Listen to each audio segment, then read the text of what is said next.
Right, task 11, I'm just going to quickly go through. I'm not going to go into huge detail. I'm going to sketch these curves. I'm also going to suggest a correct indicator. So let's get on with it. Strong acid, strong base. Use M1V1 is equal to M2V2 to work out that the equivalence point is going to be 12.5. So we're going to see a big step up there. It's going to be strong acid up to strong alkali, and it's going to look like that. Now in this case we could have used either methyl orange or polypropylene. Either are fine for this. The next one is strong acid, strong base and a strong acid.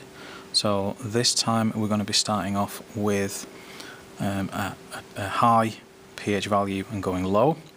Use M1V1, M2V2 to work out that the equivalence point is going to be about 20 in this case. So we start off strong alkali, strong acid. So we start off about here, big drop, and then across like that. Again, polypropylene or methyl orange, either are usable. The next one, strong acid, strong base again. So M1V1, M2V2, we see that the value is about 40. So we're going to see a long acidic portion, a great amount of buffer occurring here. Step up and then along. Again, PP or MO are usable indicators. Put that on there, roughly there and there. The next one is a weak base and a strong acid. So we're going to be starting up here. Again, M1V1, M2V2, we see that it's about 30 centimeters cubed at the equivalence point. Now we're going to start off with a weak base, so we're going to start off around about 9. It's going to go across like this until we get to the equivalence point where it's going to drop radically. We're going to end up with a strong acid, so it's going to end up down here. Now this time, methyl orange is usable, phenolphthalein is not. So the only possible indicator to use this time is methyl orange. Last one, we've got a weak acid and a strong base.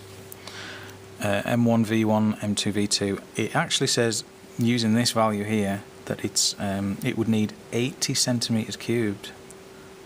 Okay, so that has to be incorrect, otherwise you'd just see it. What would you see? You'd see a line that just went across here like that. So what we need to do is just change this. I think it should have been 0.25. Now if we do that, we find out that the equivalence point occurs at 16 centimeters cubed. So we're starting off with a weak acid, so it's going to be down here about pH 4, and then we'll see this big increase up to a strong base, and then we'll go across here like this. And this time the methyl orange is going to be missing, but the phenolphthalein is going to be usable. The last one, this is a weak acid and weak base and a weak acid. So we're going to start off up here, probably about 8, 9, probably about a 9. The equivalence point should be around about 25 centimeters cubed. We're going to start off roughly about here. It's going to go down like this, and then at this point here, if you're lucky, you might see something like that. Okay. Usable indicators, none. Okay, neither phenolphthalein nor methyl orange would give an answer.